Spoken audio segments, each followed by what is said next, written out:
wabarakatuh. Waalaikumsalam warahmatullahi wabarakatuh.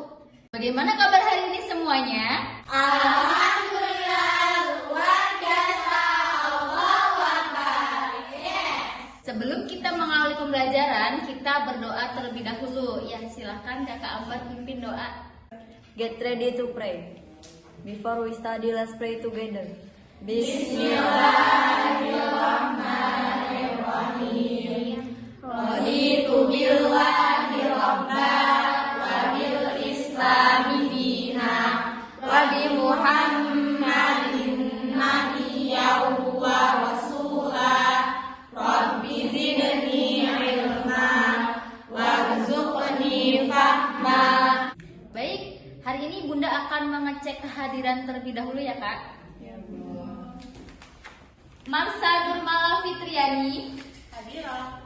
Alfia Nur Fauzia, Hadirah. Delia Anggrani. Hadirah. Sebelum kita memulai pembelajaran, Bunda akan mengecek kebersihan terlebih dahulu. Silahkan di kolom mejanya, di bawahnya dicek dulu ya, ada sampah-sampah tidak? Coba dicek. Tidak boleh ada sampah yang berserakan dan menumpuk di kolom meja ya. Nah, sekarang Bunda akan melakukan ice breaking ya. Semuanya berdiri. Tepuk 1. Tepuk 2. Tepuk 3. Tepuk 4. Konsentrasi. Tepuk 5. Siap belajar. Sebelum Bunda melanjutkan pembelajaran ya, kita akan mengulas pembelajaran minggu lalu ya. Masih ingat tidak dengan pembelajaran apa? Teks prosedur.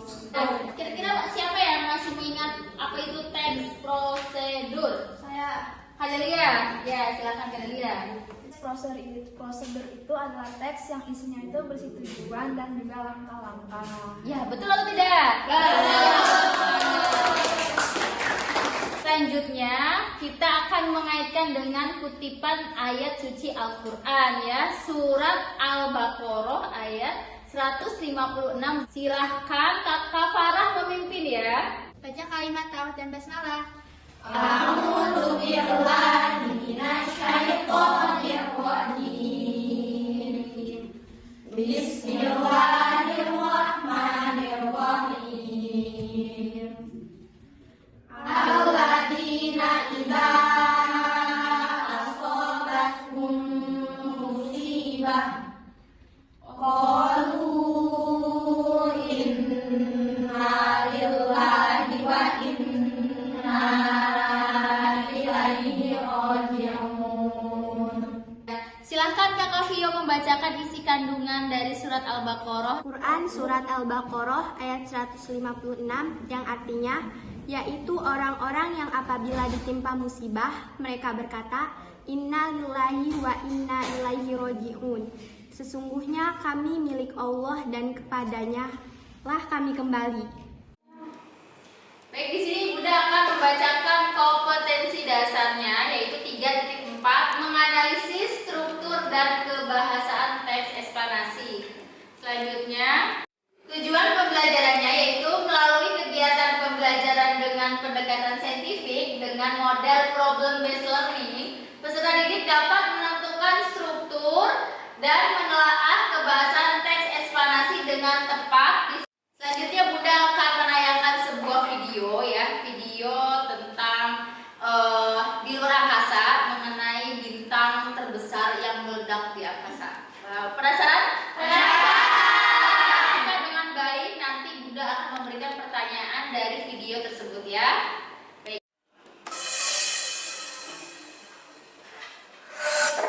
Apa yang terjadi jika bintang terbesar di alam semesta meledak? Well, halo people, kembali lagi bersama channel Bicara. Di video episode baru kali ini, channel Bicara akan membahas tentang astronomi lagi guys. Nah, kali ini kita akan membahas hal yang terjadi jika sebuah bintang besar yang ada di alam semesta ini, dalam tanda kutip, diketahui oleh manusia meledak. Akankah bumi ikut musnah? Nah, ingin tahu jawabannya? Saksikan video ini sampai habis, oke? Oke, pertama mari kita pahami. Apapun apapun yang terjadi di alam semesta tidak selalu memiliki dampak terhadap bumi dan kehidupannya. Alam semesta begitu luas, lebih luas daripada yang pernah kita bayangkan. Satu kejadian ledakan bintang di sudut jauh alam semesta memiliki kemungkinan kecil untuk mempengaruhi atau memberikan dampak negatif terhadap bumi. Tapi bagaimana bila ledakan bintang yang terjadi adalah bintang terbesar? Oke, mari kita cari tahu dulu apa yang dimaksud dengan bintang terbesar di alam semesta. Selanjutnya Bunda akan membagi kelompok terdiri dari 4 orang ya Kak. Tadi kan sudah Kakak menonton sebuah video ya Kak. Nah sekarang Bunda akan memberikan sebuah pertanyaan. Nanti silahkan siapa yang ingin menjawab acungkan tangan ya Kak. Baik, yang pertama, mengapa jarak kedua bintang monster sangat berpengaruh terhadap bumi? Siapa yang ingin menjawab? Marsha. Kakak Marsha, silakan berdiri Kak Marsha. Kenapa Kak Marsha? Soalnya kalau berdasarkan video yang tadi ditonton, kalau bintang dua monsternya itu meledak tapi jarak ke buminya jauh, maka bumi akan aman. Tapi yang terkecuali itu kalau jarak antara dua bintang monster itu meledak dekat sama bumi, maka akan terjadi kepunahan massal. Oh seperti itu, betul? Baik, selanjutnya Bunda akan memberikan LKPD kelompok ya Kak. Nanti silahkan diskusikan dengan teman kelompoknya ya. Ini ada contoh teks eksplanasi yang berjudul Aurora, masih berhubungan dengan fenomena alam ya kan?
yaitu kemunculan aurora dimulai dari proses terjadinya angin matahari.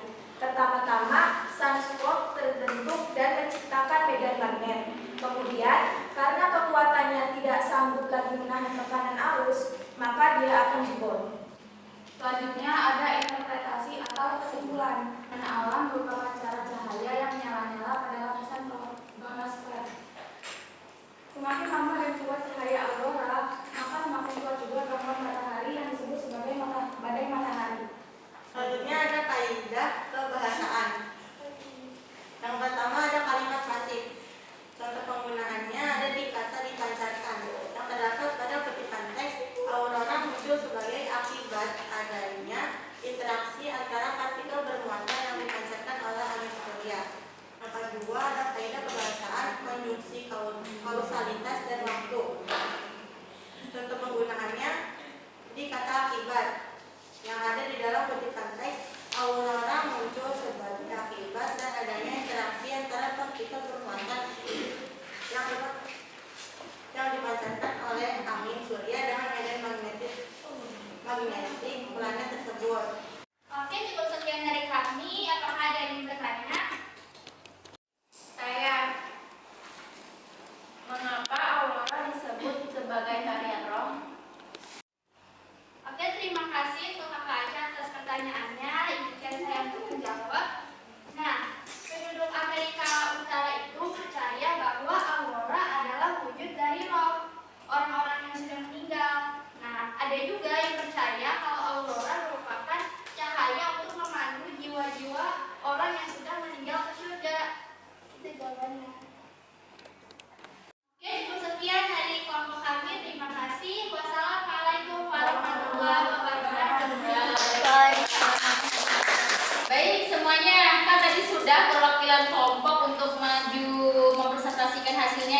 Nah, sekarang Bunda akan membagikan LKPD individunya. Sekarang teks eksplanasinya itu proses terjadinya pelangi. Wow. Siapa yang hatinya secara pelangi? Bunda akan membagikan semuanya ya, Kak ya? Bunda akan beri waktu untuk mengerjakan.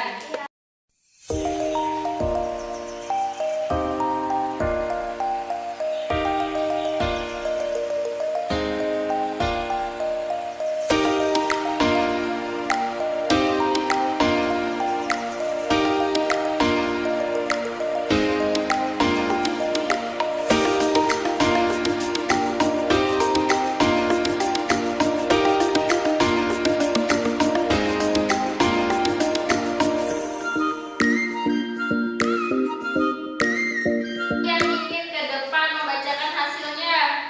Saya. Kakak Delia, ya kita beri tepuk tangan untuk Kak Delia.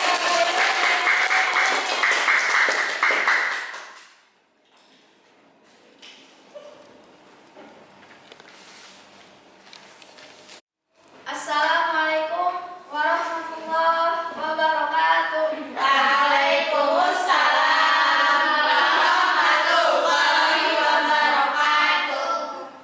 Di sini saya membacakan hasil dari individu contoh teks eksplanasi tentang terjadinya proses pelangi.